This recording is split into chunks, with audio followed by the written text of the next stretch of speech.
In the early 1980s, the landscape of anime fandom in North America was a stark contrast to the vibrant and accessible scene we know today.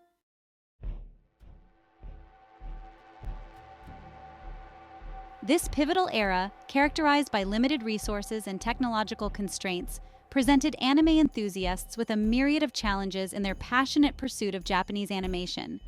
As we delve into this formative period, we uncover a world where obtaining and enjoying anime required not just enthusiasm, but also considerable ingenuity and perseverance.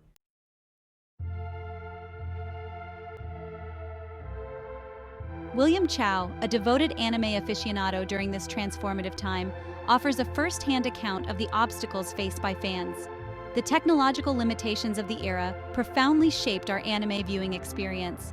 The methods we employed to access and enjoy Japanese animation were worlds apart from the convenience of modern streaming platforms and digital downloads. Each episode or film was a hard-won prize, often acquired through convoluted means that today's fans might find difficult to imagine.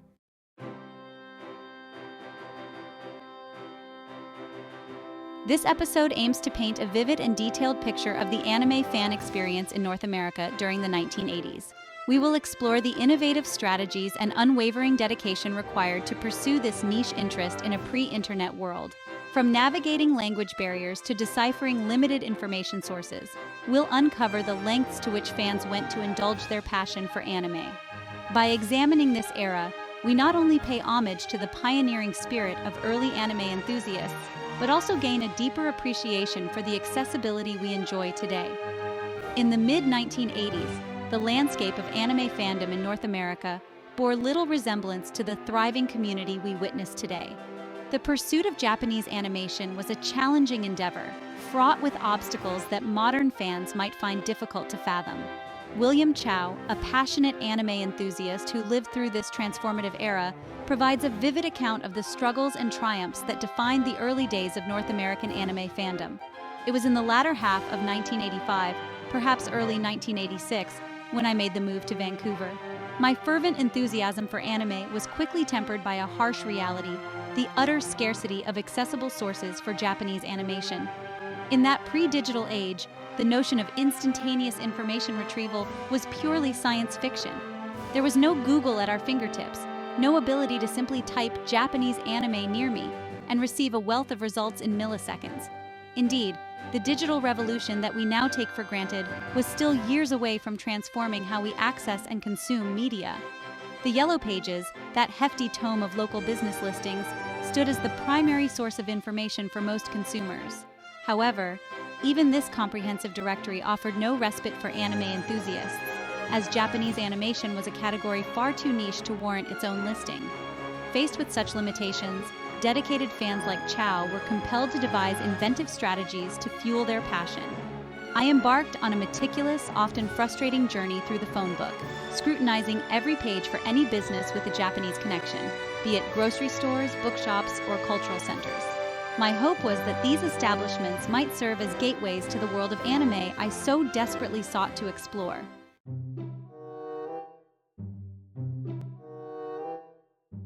This painstaking process, which involved countless phone calls and dead ends, eventually led me to a modest, family-operated establishment known as Sophia's Bookstore. Little did I know at the time, but this serendipitous discovery would mark a turning point in my quest for anime in North America, opening doors I had previously thought firmly shut. Among the invaluable treasures discovered at Sophia's Bookstore was a CD voice actor Laserdisc catalog, an exhaustive compendium that documented an extensive array of voice actors and their respective releases.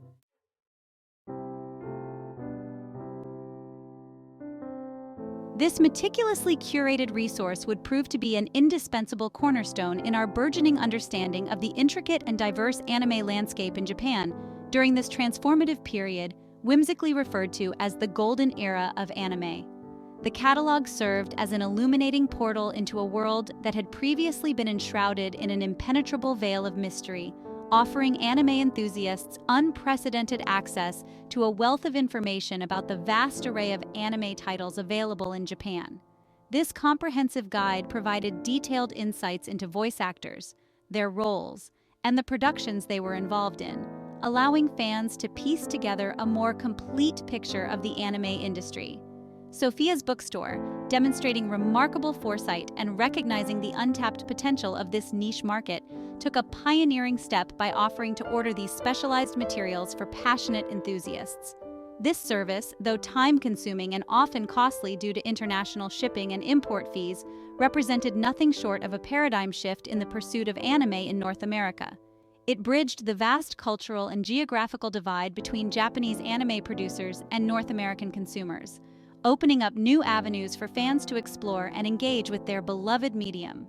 In subsequent episodes, we will delve deeper into the intricacies of this fascinating resource and its impact on the anime community.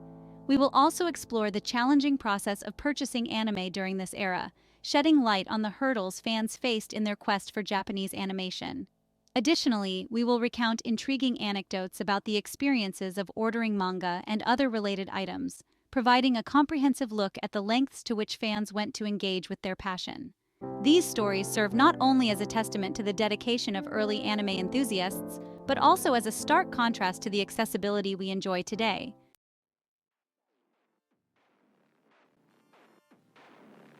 The acquisition of anime in North America during the mid-1980s was a process fraught with challenges, vastly different from today's digital landscape. In 1985, the concept of instant access to media via smartphones, tablets, or internet-connected televisions was still the stuff of science fiction. Indeed, the internet as we know it today was yet to come into existence.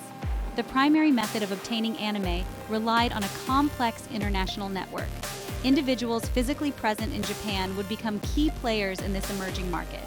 These enterprising individuals would utilize VCRs and VHS tapes to record Japanese television broadcasts in their entirety, including 6-hour programming blocks complete with commercials. These unedited recordings would then be carefully packaged and shipped via international mail to family members, friends, or paying customers in North America, providing a raw, unfiltered glimpse into the world of Japanese animation.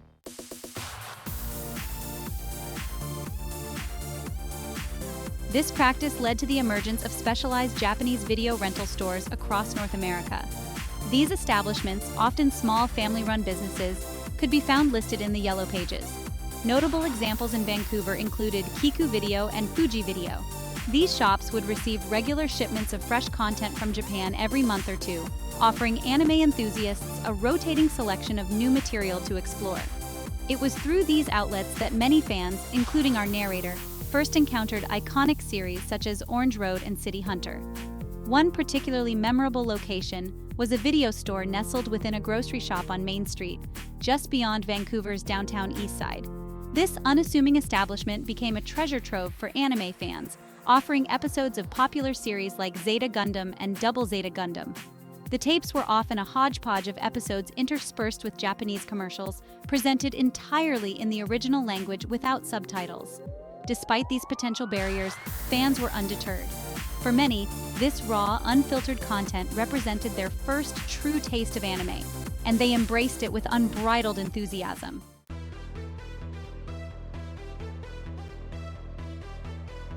The technological landscape of the 1980s. It was another significant hurdle faced by early anime enthusiasts: the limited processing power of personal computers.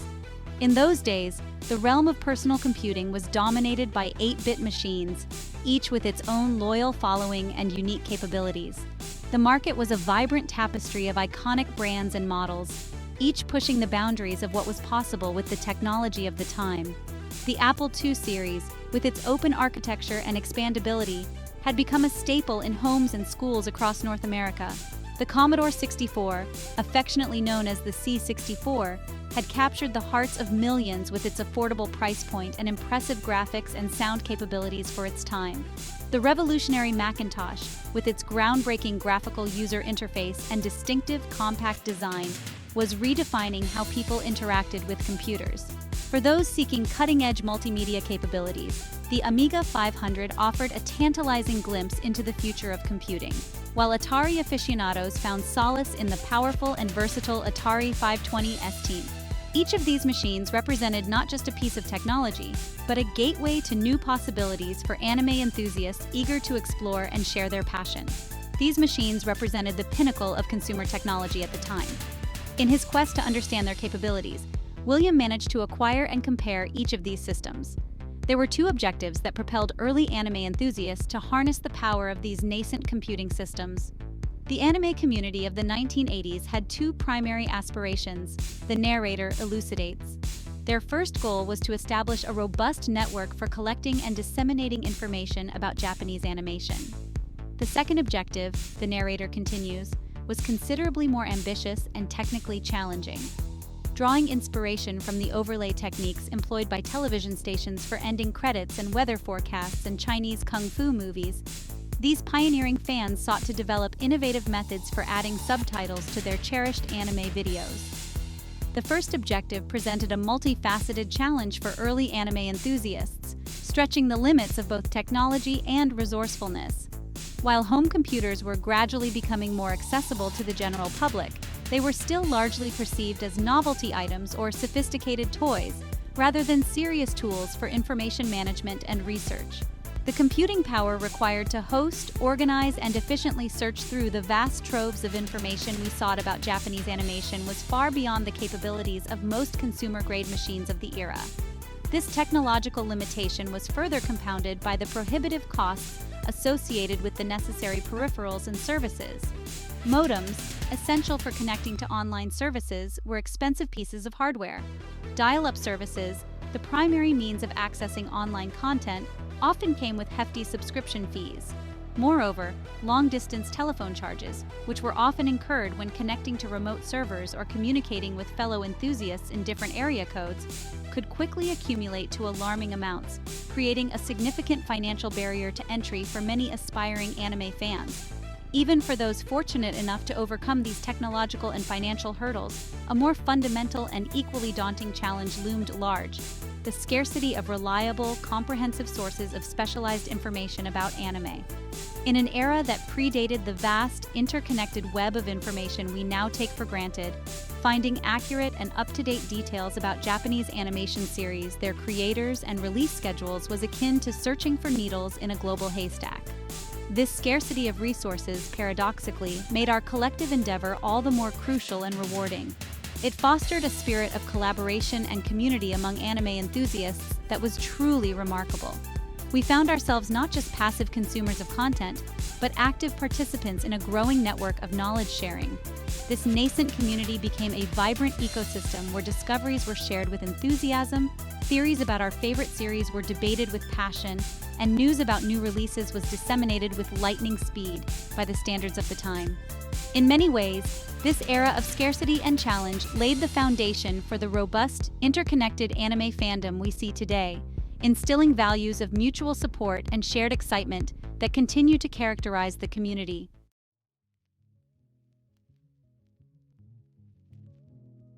The internet of that era was a far cry from the ubiquitous, all-encompassing network we now take for granted. It existed more as a specialized tool for academic and governmental use, rather than a public utility. Access was primarily restricted to a select few: government organizations, research institutions, and educational facilities. For instance, NASA, with its .gov domain, utilized this early version of the internet for sharing scientific data and coordinating space missions. Universities like UCLA and Rutgers, identifiable by their .edu domains, leveraged the network for academic research and interinstitutional collaboration. For the tech-savvy individuals or those fortunate enough to be in computer science fields, these institutional connections provided a tantalizing glimpse into the future of global communication. However, for the vast majority of anime enthusiasts, this early internet remained an elusive and distant realm, accessible only through secondhand accounts or the occasional brush with academic resources.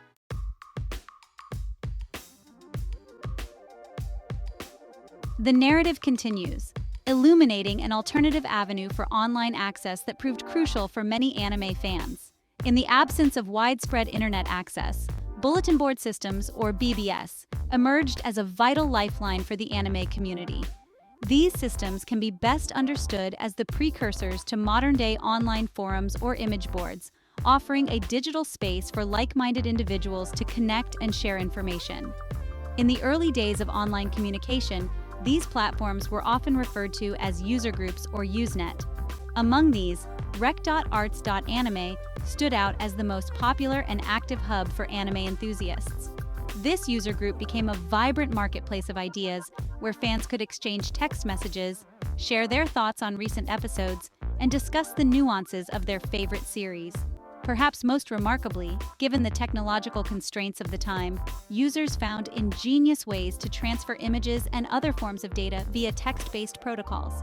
This ability to share visual content, albeit in a limited capacity, was a game changer for anime fans, allowing them to glimpse character designs, promotional artwork, and other visual elements that were otherwise hard to come by. However, it's important to note that the painfully slow connection speeds of the era imposed significant limitations. The dream of sharing video and audio content remained frustratingly out of reach, confined to the realm of science fiction for most users. Despite these constraints, the BBS and Usenet groups played an invaluable role in nurturing the growing anime fandom, providing a vital platform for connection and information exchange in an era starved for such resources.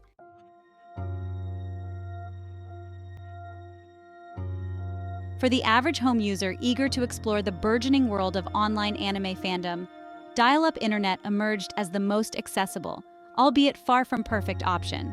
The process of getting online was a far cry from today's always-connected world. It involved the rather cumbersome process of connecting your computer to a regular telephone line using a device called a modem. This connection quite literally dialed up an internet service provider, complete with the now iconic series of beeps, static, and screeching sounds that signaled the handshake between your computer and the remote server. For many, their first taste of the online world came through those ubiquitous AOL, America Online discs that seemed to materialize everywhere, arriving unbidden in the mail, tucked into magazines, or stacked in colorful displays at electronics stores. These discs offered tantalizing promises of free trial subscriptions or a set number of free online hours, serving as a gateway drug to the digital realm for countless curious users. Once connected, you could surf this early version of the internet, but it's crucial to understand that this landscape bore little resemblance to the rich, multimedia-saturated web we know today. It was a comparatively barren digital frontier, with most major companies yet to establish any significant online presence. For anime fans, this meant that finding relevant content often felt like searching for an oasis in a vast digital desert.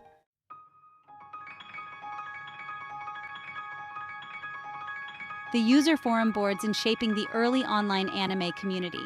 These forums were where the real magic happened. They were the beating heart of the online anime fandom, pulsing with energy, creativity, and shared passion. People would gather in these digital spaces to chat about their favorite series, sharing insights, theories, and personal interpretations that added depth to their viewing experiences. These forums became treasure troves of various types of information, from fan-translated episode summaries to meticulously compiled character biographies and series chronologies. Occasionally, these humble message boards would become the epicenter of breaking news, with users breathlessly sharing the latest announcements about new series, movie releases, or industry developments. The speed at which information could spread through these networks, while glacial by today's standards, felt revolutionary at the time. In many ways, these primitive online communities laid the groundwork for the vibrant, interconnected anime fandom we see today. They fostered a spirit of collaboration, mutual support, and shared enthusiasm that remains a hallmark of the anime community. The friendships forged, the knowledge shared, and the passions ignited in these early digital gathering places have had a lasting impact, shaping the way fans engage with anime and with each other in the modern era.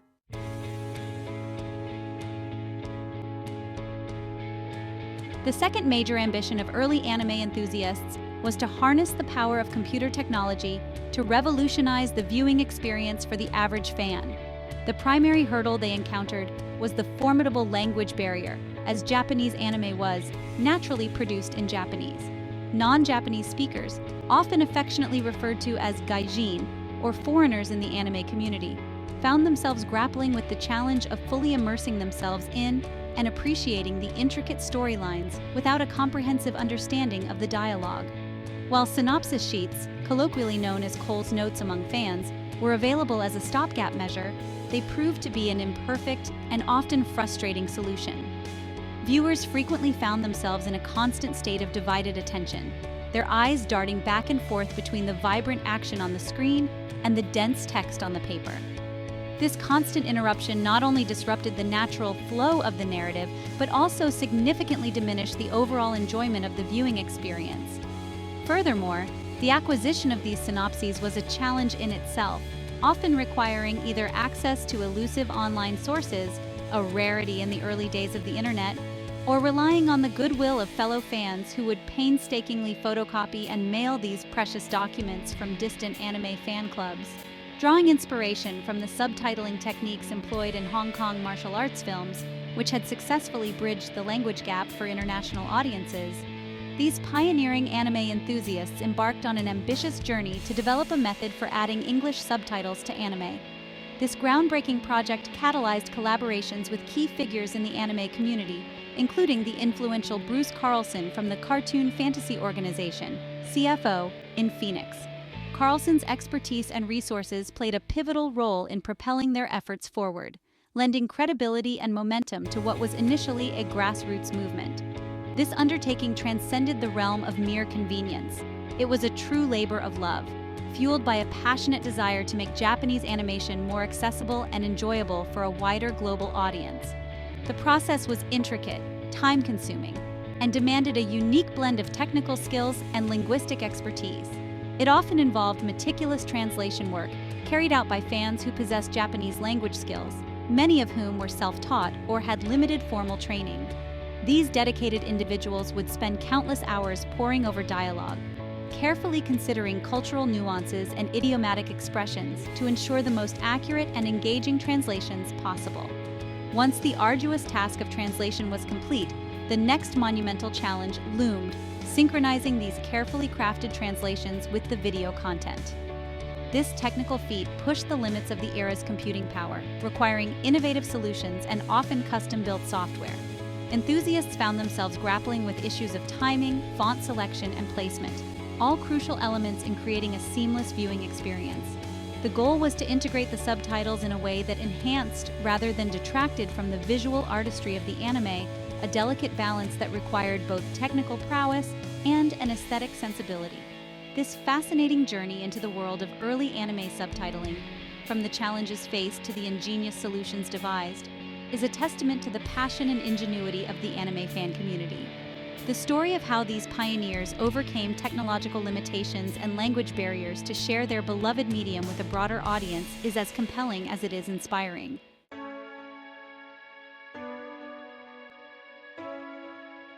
In another episode, we'll delve deeper into the specific equipment and processes used in this groundbreaking endeavor. To ensure you don't miss this exciting continuation of our exploration into anime history, be sure to subscribe to our channel and show your support by hitting that like button. Your engagement fuels our passion for bringing these important stories to light, and we can't wait to share more with our dedicated community of anime enthusiasts.